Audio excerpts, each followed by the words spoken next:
Hello students, hope you all are doing well. आप online studies को enjoy कर रहे हैं मकाम्स ऑनलाइन और मेरे साथ, ठीक है।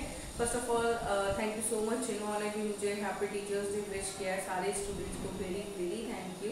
आप लोगों ने बहुत लव अफेक्शन शो किया है मेरे प्रति, इसके लिए बहुत बहुत धन्यवाद आपका। और क्योंकि मैं एक्सपेक्ट करती हूँ कि बहुत सारी चीज़ें ऐसी है जो मैं आपसे शेयर करती हूँ। आप ऑनलाइन क्लासेस को अटेंड कर रहे हैं, कुछ एक आध स्टूडेंट का कुछ इश्यूज है फ़ोन को लेकर और तो वो नहीं कर पा रहे, बट उसके लिए भी मैं आपसे कहूँगी जितना ज़्यादा हो सकता है क्लासेस को अटेंड कीजिए। बहुत सारी चीज़ें सीखने, समझने और सुनने को है हमारे पास में, जो बहुत इंटरेस्टिंग वे में आपने जो सब्जेक्ट सेलेक्ट किए हैं, पॉलिटिकल साइंस, हिस्ट्री, ये बहुत इंटरेस्टिंग सब्जेक्ट है, बहुत ज़्यादा, और आगे फ्यूचर में बहुत काम आएंगे आपके। आप जब भी कॉम्पिटिटिव लेवल पे जा रहे हैं, कहीं पर भी जा रहे हैं, ये एग्जाम में आपके बहुत काम आने वाले हैं। इसलिए हमेशा ऑनलाइन क्लासेस को अटेंड कीजिए, इन सब्जेक्ट्स को एंजॉय कीजिए, और एंजॉय करते हुए पढ़ने से सारी चीज़ें बहुत इजीली याद हो जाती है, ठीक है। और मैं उम्मीद करती हूँ जैसा कि मेरे लास्ट ईयर के स्टूडेंट्स ने मुझे 100% रिजल्ट दिया था, इस बार भी मुझे आप लोगों की तरफ से 100% रिजल्ट मिलेगा, ठीक है। तो हम अभी पॉलिटिकल साइंस के पार्ट ए के अंदर फर्स्ट, सेकंड और थर्ड यूनिट कंप्लीट करनी। Third unit I think first या सेकंड चैप्टर कंप्लीट हो चुके हैं, फर्स्ट और सेकंड, बाकी एक दो चैप्टर्स बाकी हैं। लेकिन अभी हमने क्योंकि थर्ड यूनिट तक पहुंच गए थे, 4 यूनिट्स हैं, तो फोर्थ तक आ जाते, उससे पहले और कोर्स ज़्यादा निकल जाता। उससे पहले मुझे लगा कि पार्ट बी के पोर्शन को भी साथ में कवर करना ज़रूरी है, इसलिए मैंने पार्ट बी का first chapter Indian constitution, our constitution को शुरू किया था, है ना, जिसके तहत मैंने आपको प्रीएम्बल के बारे में, कॉन्स्टिट्यूशन की शुरुआती प्रीएम्बल से होती है, तो प्रीएम्बल के बारे में बताया। इसके अलावा कॉन्स्टिट्यूशन से रिलेटेड इंपॉर्टेंट क्लास ली हमने, उसके फीचर्स को पढ़ा, ये सारी चीज़ें हमने पढ़ी, ठीक है। आज जो हम टॉपिक यहाँ डिस्कस करने जा रहे हैं ना, बहुत इंपॉर्टेंट है, बहुत इंपॉर्टेंट।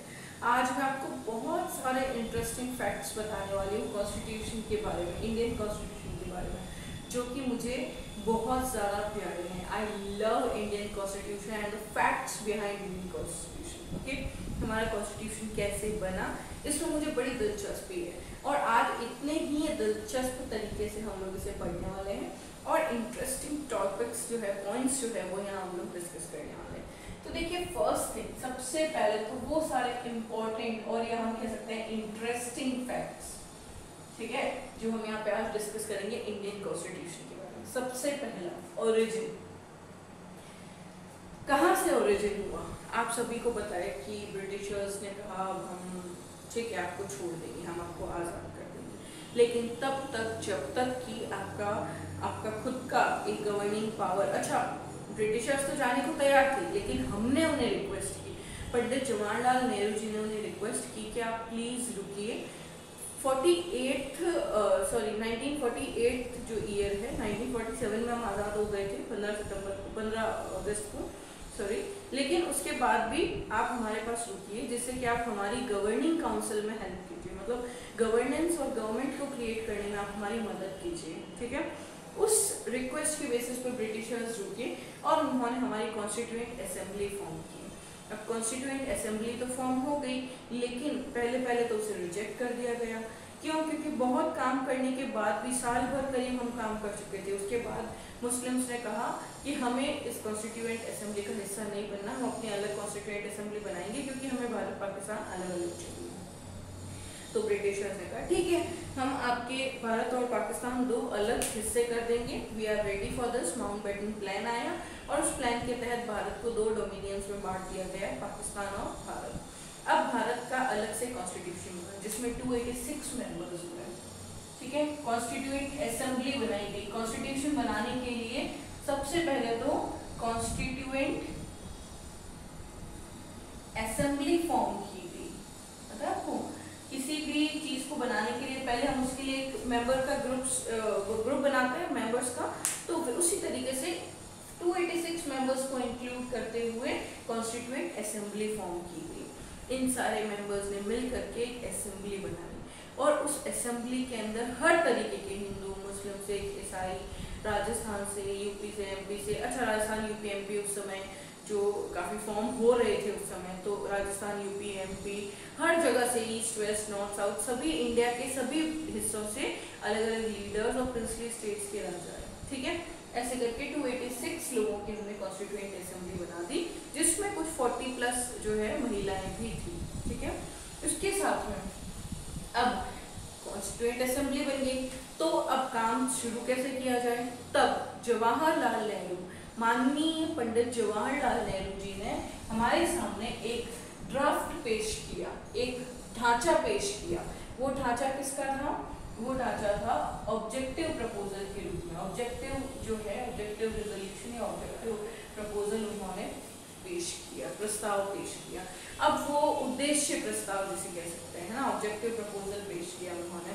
अब ये ऑब्जेक्टिव प्रपोजल था क्या, क्या चीज थी ये, तो मैं आपको बता देती हूँ। इसमें कॉन्स्टिट्यूशन को कैसे बनाएंगे, कहाँ से लेंगे चीजों को, कैसे हम क्या क्या करेंगे क्या इसमें, तो ये सारी चीजें एक ढांचे के रूप में कुछ सीमित पॉइंट्स के अंदर जो है जवाहरलाल नेहरू जी ने ऑब्जेक्टिव प्रपोजल के रूप में कॉन्स्टिट्यूएंट असेंबली के सामने पेश की। और उसमें कुछ महत्वपूर्ण बदलाव किए गए, बहुत सारे बदलाव किए गए। इतने सारे मेंबर्स थे, सबने अपने अपने प्रस्ताव रखे, कुछ महत्वपूर्ण बदलाव किए उसी समय, और फिर उसको मंजूरी दे दी गई। किसको? जो ऑब्जेक्टिव रखा था, ऑब्जेक्टिव रिजोल्यूशन किसने रखा था? पंडित जवाहरलाल नेहरू जी ने। ठीक है, तो अब कॉन्स्टिट्यूशन बनाने की प्रक्रिया शुरू कर दी गई। तो आपको पता चल गया कि ओरिजिन कहाँ से हुआ, शुरुआत कहाँ से हुई, ये चीज तो आपको पता चल गई। 1948 के अंदर जो है इसकी शुरुआत हुई थी। अब मैं आपको बताती हूँ कितना टाइम लगा था। तो मैं आपको बताती हूँ इस कॉन्स्टिट्यूशन को बनने में 2 वर्ष 2 years 11 months एंड 18 days लगे। 2 वर्ष 11 माह और 18 दिन लगे, तब हमारा जो कॉन्स्टिट्यूशन है वो बनके पूरी तरीके से तैयार हुआ। ठीक है, उसके बाद में ये तो था टाइम, कितना टाइम लगा, देखिए करीब करीब 3 साल लग गए हैं। तो क्योंकि कितना बड़ा कॉन्स्टिट्यूशन है हमारा, कितना टाइम लगा इसे बनने में। ठीक है, उसके बाद में अब जब 2 वर्ष 11 माह 18 दिन में किया क्या, तो हमारे पास तो ड्राफ्ट रेडी था, कॉन्स्टिट्यूएंट असेंबली, इतने मेंबर तैयार थे, तो इतना टाइम कैसे लगा। तो देखिए बनाते तो लिखने वाला काम और जो फॉर्म कर रहा है वो तो कुछ लोग ही करेंगे, लेकिन ये सारे मेंबर्स क्या करते थे, तो मैं आपको बताती हूँ। जैसे मैंने एक प्रस्ताव तैयार किया, ठीक है, कुछ लोगों के हाथों में ये प्रस्ताव दे दिया गया, कमिटीज बनाई गई, खूब सारी कमिटीज बनाई गई, अलग अलग टाइम पे अलग अलग 7, 8, 10 कमिटीज बनी। और उनमें से सबसे इम्पोर्टेंट थी कौन सी committee? Drafting committee. Doctor B.R. Ambedkar sir, जो कि हमारे कॉन्स्टिट्यूशन के पितामह कहे जाते हैं, जो हमारा रिटन कॉन्स्टिट्यूशन है उसके सबसे बड़े व्यक्ति, जो सबसे बड़ा जिनको उपाधि दी गई है, जिनका सबसे महत्वपूर्ण योगदान रहा हमारे कॉन्स्टिट्यूशन फॉर्मेशन में, वो है डॉक्टर B.R. अम्बेडकर। एक बार तो ऐसी परिस्थिति आ गई कि उन्होंने B.R. अम्बेडकर सर ने कॉन्स्टिट्यूशन को जलाने तक की जो है कोशिश तक की। उन्होंने ये बात कही कि मैं इसे जला भी दूंगा, वो तैयार हो चुके थे इस चीज़ के लिए, लेकिन उन्हें रोक दिया गया। तो B.R. अम्बेडकर सर ने बहुत मेहनत की इस कॉन्स्टिट्यूशन को बनाने के लिए, उसके लिए एक कमेटी बनाई गई, बहुत सारी कमिटीज बनाई, लेकिन किसी से काम जब परफेक्ट काम नहीं बना, तब डॉक्टर B.R. अम्बेडकर के नेतृत्व में ड्राफ्टिंग कमेटी बनाई गई। अब मैं आपको बताती हूँ ड्राफ्टिंग कमेटी जो बनी थी वो ऐसी कमेटी थी जिसमें 7 महत्वपूर्ण मेंबर्स को गिना जाता है। कौन कौन थे? सबसे पहले तो B.R. Ambedkar sir, Iyengar sir, Swami Krishnacharya Iyengar, K.M. Munshi sir, Saadulla sir Syed Saadulla, M. Madhava Rao, Khaitan जो थे B.T. खायता, उनकी डेथ हो गई थी बीच में, इसलिए उनके स्थान को ले लिया था T.T. कृष्णमाचारी ने। लेकिन मैं आपको बताती हूँ कि T.T. कृष्णमाचारी के आ जाने इसका मतलब ये नहीं है कि B.T. खायता के सारे प्रयास ऐसे ही चले जाएंगे, नहीं। इसीलिए हम इस जो कमिटी है इसके अंदर 7 मेंबर्स को काउंट करते हैं। इनका भी अपना एक अलग महत्व है, अस्तित्व है। इनकी डेथ हो जाने के बाद में इनके स्थान पे T. कृष्णमाचार्य जी को ले लिया गया। ठीक है, अब इन 7 मेंबर्स की एक जो कमेटी थी, ड्राफ्टिंग कमेटी, वो ड्राफ्टिंग कमेटी अपने आप में बहुत महत्वपूर्ण स्थान रखती थी। इसने जो अलग अलग कमिटीज बनाई गई थी, वो जो कमिटीज अलग अलग लेकर आई थी अपने अपने प्रस्ताव, उन सभी प्रस्तावों को मिलाया, उन सभी कमिटीज के प्रयासों को व्यर्थ नहीं जाने दिया। देखिए, कॉन्स्टिट्यूशन बनाने के लिए बहुत सारी चीजें करनी होती है। हमने 200 प्लस कंट्रीज जो है, 200 कंट्रीज जो है, हमने अप्रोक्सीमेटली कितने 60 प्लस कंट्रीज जो है, 200 में से 60 प्लस कंट्रीज के कॉन्स्टिट्यूशन को हमने पढ़ा। करीब 60 से ज़्यादा जो कंट्रीज है, अधिक कंट्रीज जो है, उनके कॉन्स्टिट्यूशन को हमने रिव्यू लिया, पढ़ा, उनमें से किसी में से कुछ उठाया, किसी में से कुछ उठाया, इस तरीके से हमारा कॉन्स्टिट्यूशन तैयार हुआ। तो उसके लिए इस कमेटी ने बहुत सारी कमिटीज के प्रस्तावों को लिया, खुद की कमेटी, बहुत सारी कमिटीज ने अलग अलग कॉन्स्टिट्यूशंस को पढ़ा, कई सारे दिन लगे, 6 महीने लग गए करीब करीब उन कॉन्स्टिट्यूशंस को पढ़ने में। बहुत प्रयासों के बाद फाइनली सारे कॉन्स्टिट्यूशन को पढ़ के हमने अपना एक डेटा तैयार किया, और उसके अंदर भारत की जो स्थिति है, उन सभी स्थिति को, जो कि अलग अलग कमिटीज सामने लेकर आई कि इस डिपार्टमेंट की ये कंडीशन है, इकोनॉमिक डिपार्टमेंट की ये कंडीशन है, लोगों की क्या स्थिति है, राज्यों की क्या स्थिति है, ये सारी चीजें लेकर आने के बाद में फाइनली जो है ड्राफ्टिंग कमेटी ने उन सारी रिपोर्ट्स को सबमिट किया। उन सारी रिपोर्ट्स को एकत्रित करते हुए उनको सबमिट करके एक नया डेटा तैयार किया, और उसके लिए कौन कौन जिम्मेदार थे? ये 7 लोग, ठीक है, जो कि BR अम्बेडकर के नेतृत्व में कार्य कर रहे थे। उसके बाद में आया लेबर ऑफ लव। अब ये क्या है भाई लेबर ऑफ लव? तो मैं आपको बता दूं कि कॉन्स्टिट्यूशन को बड़े ही प्यार से बनाया गया, बहुत ही प्यार से, बहुत प्यार से मेहनत करके इस कॉन्स्टिट्यूशन को बनाया गया। इस कॉन्स्टिट्यूशन को बनाने में करीब करीब 6 महीने, अच्छा बनाने में तो आपको पता है 2 वर्ष 11 माह 18 दिन, लेकिन लिखने में इस कॉन्स्टिट्यूशन को जो लिखा गया वो 6 महीने के अंदर लिखा गया। इस 6 महीने के तहत 254 पेन होल्डर निब्स को यूज किया गया, ठीक है, और उसके अंदर 303 नंबर निब का इस्तेमाल किया गया, ठीक है। ये कहाँ बनाया गया कॉन्स्टिट्यूशन? शांति निकेतन में बनाया गया। और मैं आपको बता देती हूँ, हैंड रिटन कॉन्स्टिट्यूशन है, वर्ल्ड का सबसे बड़ा कॉन्स्टिट्यूशन, और वो भी हैंड रिटन, हाथों से लिखा गया है। उसे हाथों से रायजादा जी जो थे, उन्होंने उसे हाथों से लिखा है, हिंदी और इंग्लिश दोनों में। आप सोचिए, वर्ल्ड का सबसे बड़ा कॉन्स्टिट्यूशन जो हिंदी और इंग्लिश दोनों में लिखा गया है रायजादा जी द्वारा, और उन्होंने उसे 6 महीने के अंदर लिखकर तैयार किया है, जिसके अंदर उन्होंने 303 नंबर निब का इस्तेमाल किया और 254 पेन होल्डर निब्स को यूज किया। और इसे कहाँ लिखा गया, कहाँ बनाया गया? शांति निकेतन में, ठीक है। इसके बाद में हम बात करेंगे national emblem. 1948 26 November, it was added by 26 January 1950 constitution में नेशनल एम्बलम को इंक्लूड किया गया। अशोक चक्र, बुल, ट्री और भी व्हील है ना, चक्र, शेर, लाइन, इस तरीके की सारी चीजों को मिला करके भारत का एक एम्बलम बनाया गया, नेशनल एम्बलम, उसे इसमें इंक्लूड किया गया। उसके बाद में इसको अडॉप्टेशन, मतलब इसको अडॉप्ट कब किया गया, तो मैं आपको बता देती हूँ, आप सभी को पता है, वैसे मैंने बता रखा है 11th में।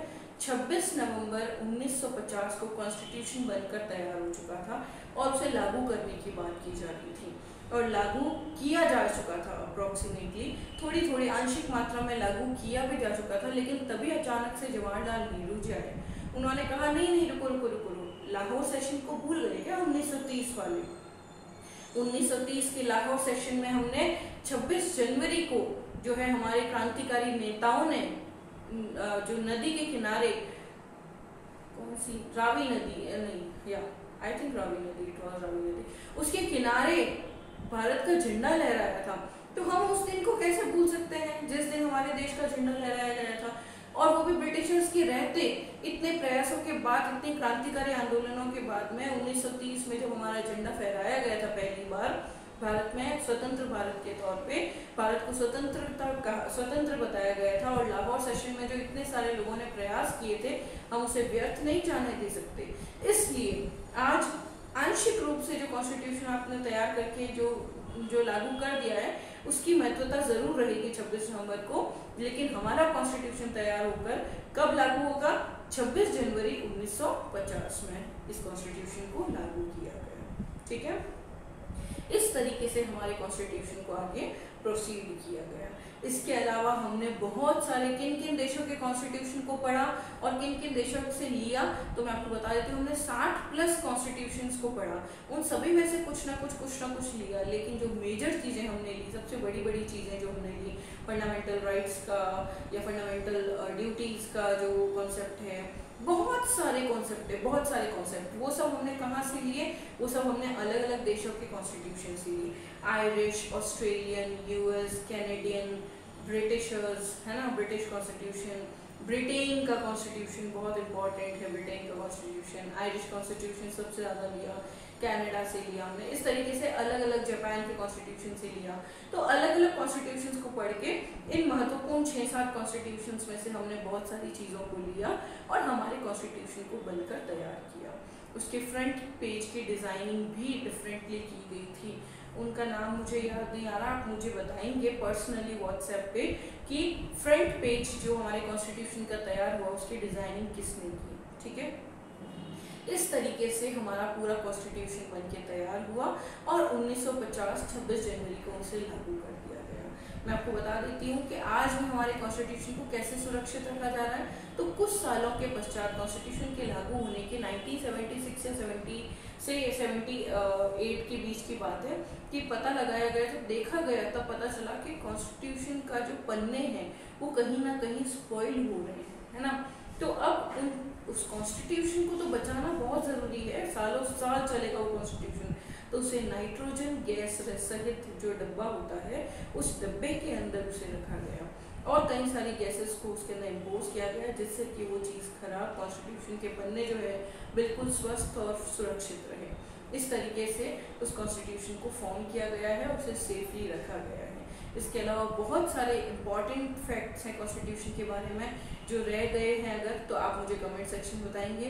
B.R. अम्बेडकर सर बहुत इंपॉर्टेंट पर्सन है जिन्होंने हमारे कॉन्स्टिट्यूशन को बनाने में हेल्प की। हमारे संविधान की आत्मा जो कि प्रीएम्बल है वो भी B.R. अम्बेडकर सर ने ही दिया है, और प्रीएम्बल तो बहुत इंपॉर्टेंट चीज़ है।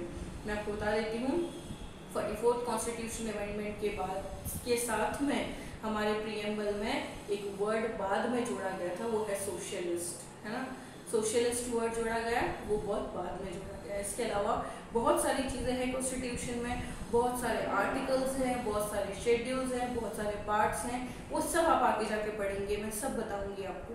लेकिन उस कॉन्स्टिट्यूशन के कुछ महत्वपूर्ण हिस्से हैं, fundamental rights, fundamental duties, important parts कौन कौन से हैं, ये चीज़ें। और उसके साथ में आप मेरा एक काम करेंगे, आपके लिए आज का एक होमवर्क है, आप एक चार्ट रेडी करेंगे। उस चार्ट के अंदर पार्ट्स, कितने पार्ट्स है कॉन्स्टिट्यूशन में, उनके नाम लिखेंगे। जो आर्टिकल्स है 400 एंड समथिंग, उन आर्टिकल्स को लिखेंगे। डोंट वरी, कल तक नहीं देना है आपको वो चार्ट। आप मुझे नेक्स्ट, आज सैटरडे है, आप नेक्स्ट मुझे थर्सडे को स्कूल में आके आप बताएंगे और हम उस पर सिग्नेचर करेंगे। टीचर का सिग्नेचर होगा, प्रिंसिपल सर का सिग्नेचर होगा। बड़ा सा चार्ट लीजिए, इतना बड़ा चार्ट, उस पर छोटे छोटे लेटर्स में, क्योंकि बहुत सारे आर्टिकल्स हैं, बहुत सारे सब सारी चीज़ें हैं, पार्ट्स हैं, शेड्यूल्स हैं। एक तरफ पार्ट्स लिखिए, उसको लाइन ब्लॉक बना दीजिए, शेड्यूल्स लिखिए, फिर आप शुरू कीजिए उसके आर्टिकल्स को लिखना। 456 आर्टिकल्स है, तो उन सभी को आप वहाँ उतारिए, सारे आर्टिकल्स को। हर आर्टिकल में क्या है, आर्टिकल नंबर 1 उसके बारे में हेडिंग, सिर्फ हेडिंग, डिटेल नहीं लिखना है, हेडिंग। तो 400 एंड समथिंग आर्टिकल्स, उन सबको वहाँ पे लिखिए और शेड्यूल्स एंड अपेंडिसेस के बारे में लिखिए। ठीक है, ये सारी चीज़ें लिखिए। और आज के लिए जो आपका होमवर्क है, जो आप मंडे को तक मुझे डिपॉजिट करवाएंगे, इवन कल ही इवनिंग तक या आज इवनिंग तक, जब भी आप हो जाता है आपका, तब आप मुझे एक A4 साइज पेपर पे कॉन्स्टिट्यूशन की स्पेशलिटीज़ जैसे मैंने यहाँ लिखे, ये तो चलो मेरा तो थोड़ा हौच पौच हो गया, लेकिन आप प्रॉपरली एक एक वर्ड कब बना, स्टैब्लिश, फॉर्मेशन, कमिटीज कौन कौन सी थी, ये सारी चीज़ें आप मुझे 2-3 पन्नों का एक अच्छा सा अच्छे से नोट्स बनाएंगे कॉन्स्टिट्यूशन के। A4 साइज पेपर ले लीजिए, या आपको लगता है आप नोटबुक में करना चाहते हैं तो आप नोटबुक में कर लीजिए। 2-3 पेपर्स का एक अच्छा सेट बनाइए जिसके अंदर कॉन्स्टिट्यूशन के बारे में सब कुछ, गूगल सर्च कीजिए, नेट सर्फ कीजिए, सब कुछ कीजिए, लेकिन मुझे कॉन्स्टिट्यूशन के बारे में एक अच्छा सा डेटा प्रिपेयर करके दीजिए, जिससे कि मैं उस डेटा को, प्रिपेयर किए हुए डेटा को, आपका जो डेटा होगा वो रिकॉर्ड्स में रहेगा और आपके लिए बहुत बेनिफिशियल होगा आगे जब बोर्ड्स में हम मार्क्स सेंड करेंगे आपके। ठीक है, ये सारे प्रोजेक्ट्स आपके मार्क्स बनाते हैं बोर्ड्स में, और बोर्ड्स के अंदर जब आप जाएंगे उससे पहले आपके जो स्कूल से मार्क्स जाएंगे उसके लिए ये डेटा हेल्पफुल होगा। ठीक है, so thanks for being with me. आज के लिए इतना ही। हमने कॉन्स्टिट्यूशन के बारे में सब कुछ पढ़ा, सब कुछ जाना, समझा। प्रीएम्बल की क्लास हम लोग ले चुके हैं, प्रीएम्बल के बारे में सब कुछ पढ़ देख जान चुके हैं हम लोग। अब हम लोग नेक्स्ट सेकेंड चैप्टर कल से, मंडे से स्टार्ट करेंगे, और आज तक का जो वर्क दिया है मैंने आपको, उम्मीद करती हूँ सारी चीज़ें आपको समझ में आई हैं। इसे बिल्कुल अच्छे वेल मैनर्ड वे में नोट करके अच्छे से कंपाइलेशन मुझे आकर के थर्सडे को आप बताएंगे। 8 to 11 मैं स्कूल में रहती हूँ, 8 से लेके 11-12 बजे तक, 12 बजे तक हाईएस्ट रहती हूँ। आप आइए और मुझे वो दिखाइए और अपने वर्क पे साइन करवा दीजिए। ठीक है, bye bye, take care, have a great day, have a great time ahead. और घर पे रहिए, सुरक्षित रहिए, घर से बाहर मत निकलिए, अगर ज़रूरी काम है तो ही निकलिए आप। ठीक है, अब ये मत कहना ये तो हम फ़ोन पे सुन सुन के बोल रहे हैं, मेरे से नहीं सुना ना। ठीक है, बाय बाय।